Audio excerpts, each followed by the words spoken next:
of Ephesians, right after the book of Galatians, and right before the Philippians. Book of Ephesians, chapter 6.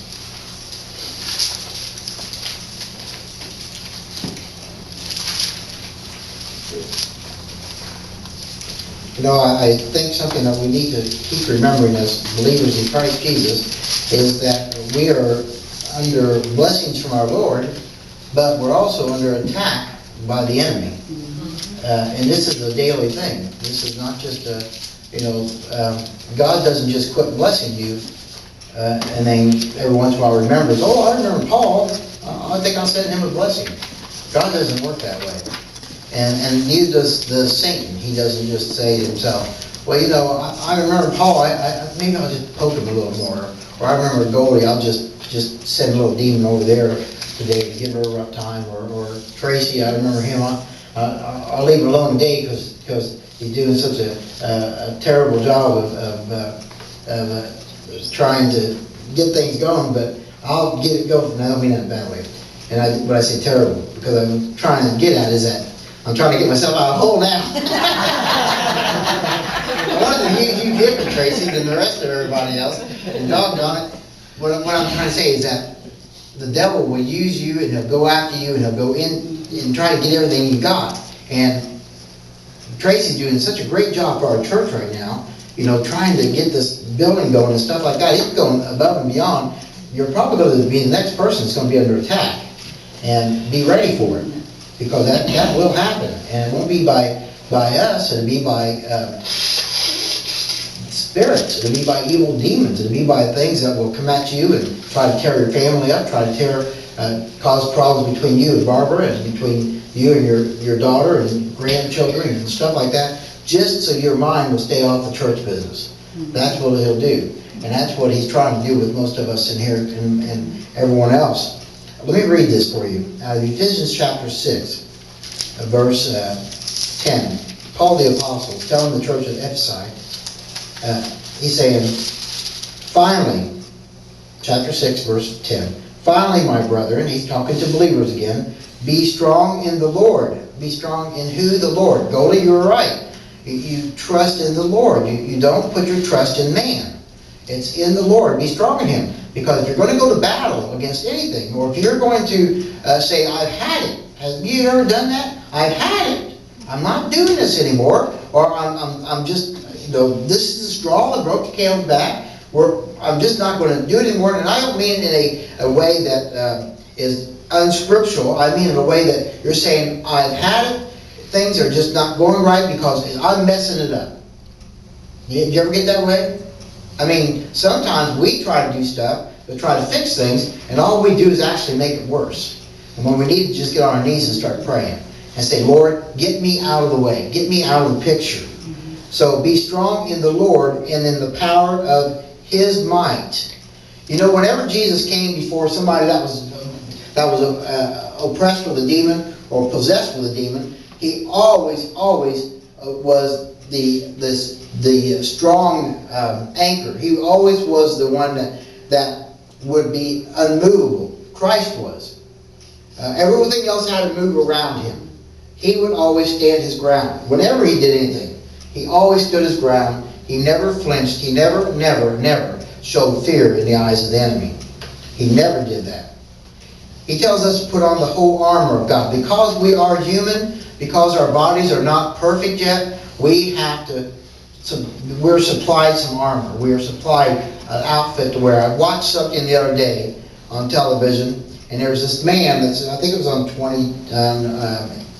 NBC or something, NBC something. But it was this man that has been inventing certain types of armor that he'd like to get sold to the government so that people can wear it. And this guy had on this outfit that looked like something out of Star Wars.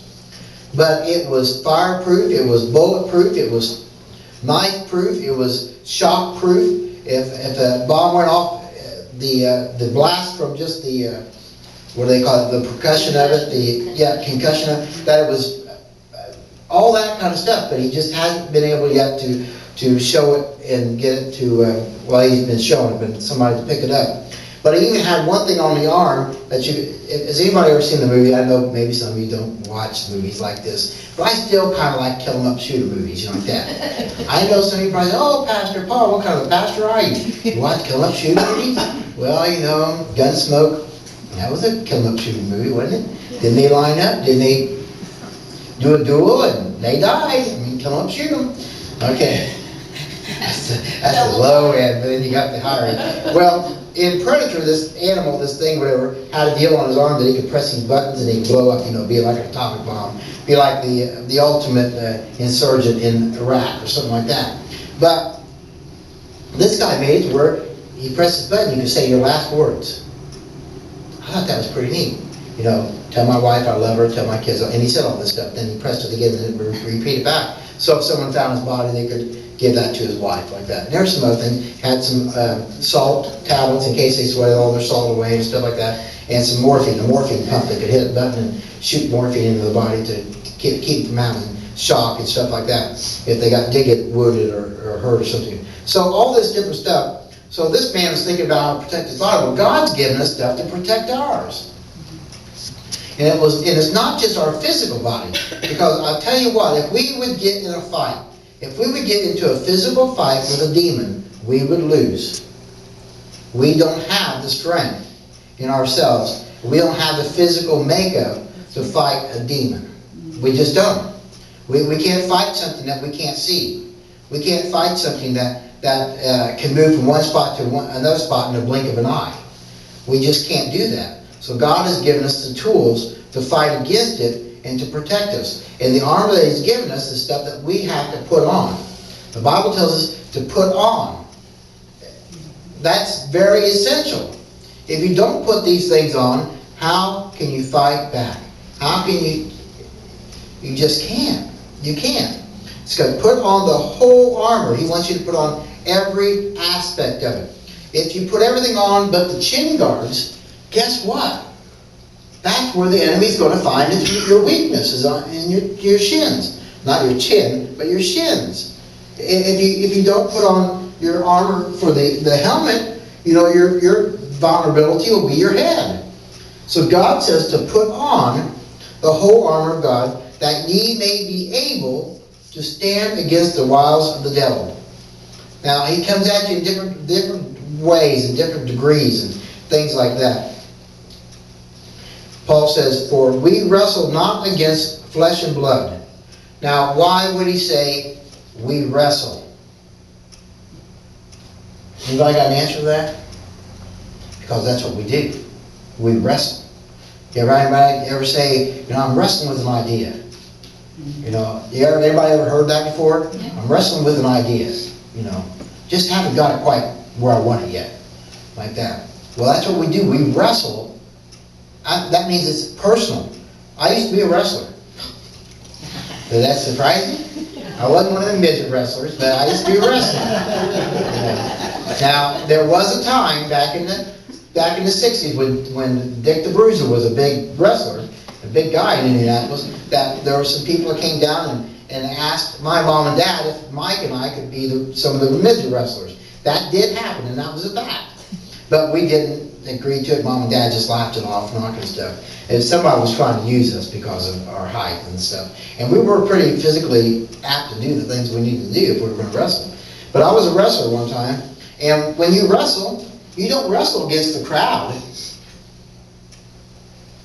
You see what I mean? You don't wrestle against the bystanders. You wrestle against an opponent. You wrestle against somebody that you're going to have to get in there and you're going to have to get skin to skin with. You're going to have to get a hold of their arms or legs or whatever you need to get a hold of to get them down. You're basically trying to get that individual on its back. So, in other words, it could be calling out uncle. That's a very easy way of saying it. Do you say uncle? Have you ever played that game before with your brother or sister? Have them hooked around, have them hold down? I'll let go if you'll say uncle. If you'll say uncle, then say uncle and you let go, then they come at you again. Well, that's the way the devil is. You can't get the devil to say uncle. He'll just keep coming at you. He'll keep coming at you. So we wrestle not against flesh and blood, but against principalities, against powers, against the rulers of darkness of this world, against spiritual wickedness in high places. So, when it says in high places, they are talking about individuals in this world that are possessed.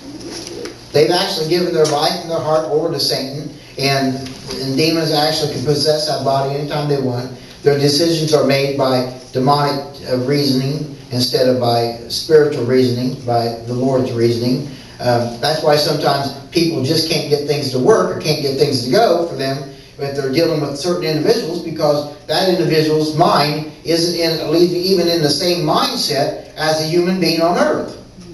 It's set more in a demonic mindset. It's set more in pleasing its master than pleasing even themselves. You know, even if an individual would want to please themselves, they would at least do something. If you please yourself, you're actually not pleasing the master. If you're not pleasing God, or if you're not pleasing Satan, and you're pleasing yourself, at least you're in control. But when someone is possessed by a demon, they're not even in control of their own selves.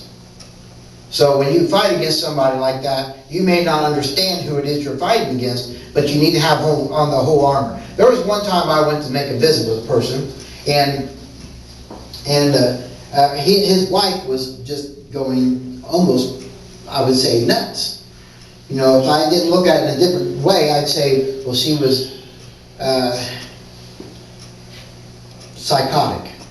Well, here she was, balled up in a curled up in a ball underneath the table, and I got there before the police got there, and I was trying to talk to her, and I said some things to her, and she'd say, get away, like that. And I said to her, who am I talking to? I looked at her and I said, who am I talking to? And she just kind of, all of a sudden her face just stopped. The fear went away and everything. She says, me, you know who you're talking to? I said, no, who am I really talking to here? And then she came out of it. It's like she came out of it. And then she started to come out from underneath the table, and here comes the sheriff in, and then he does his thing, and that pretty well set her back into what she was in before.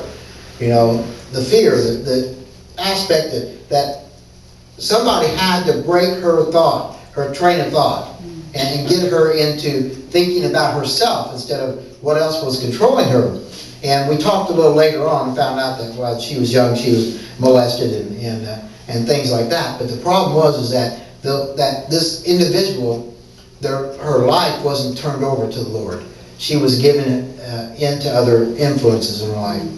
But we fight against these things, and sometimes it scares us half to death. I don't know if any of you have ever laid in bed before and all of a sudden felt something touch you, or felt the bed move, or the bed. Now don't get scared, okay? Or heard a noise that you've never heard before. You know, we might be going into some. We might be thinking we're going to some cemetery type deal here right now. But let me tell you something. Things like this do happen. And when you say they don't happen, it doesn't matter whether you believe it or not. It does happen. It doesn't matter whether you believe in God or not. He does exist. You see what I'm saying? Whether you believe or not doesn't make the difference on the individual, on the thing that's going to come against you. It just make it a little easier for him.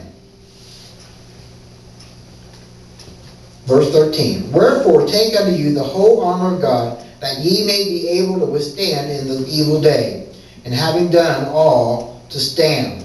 You know, sometimes we have those days, those evil days. And if we stand in the Lord and in what He's given us, we'll be able to fight against it and to stand. You know, we become the conqueror. We become the victor instead of letting someone else conquer us and overtake us. Verse 14, stand therefore, having your loins girded about with truth, and having on the breastplate of righteousness. You know, your loins girded around with truth. That's just part of your body right here. You know, you've got truth. You've got a basis. You've got the strength of knowing that what you believe in is an absolute. Is an absolute, not just something that wavers from one end to the other, or it can go to the right or it can go to the left. No, it's right down the middle. It's absolutes. It's the truth. It's something that you know is anchored and is solid. It's solid, it's anchored. It can't be moved, it's unmovable. You can't change it. And having on a breastplate of righteousness. You know, if you're going to fight against something, usually where that's going to hit you first is going to be in the heart. So if you have the breastplate of righteousness, you have your heart covered. You have the most vulnerable part of your body covered. Your heart, your lungs, the part that your ribs, the things that could get broken or could get hurt, that could cause you to be Just put you down. Yeah, Charlie, thank you. Well, you know how you are with your breathing sometimes, it just drags you down like that. But if you have that breastplate of righteousness, now a breastplate of righteousness isn't something that you go out like this. You know, it just, you know, I'm proud of the peacock, you know, I'm this and that. I'm an independent Baptist. Remember anybody ever hear that before? You haven't? I haven't. I may even said that one time back when I was younger. You know, oh, I'm a man of God, I can do no wrong. You know, that's when that person better be careful, because that's when it can happen. I think we all can fall into a pit.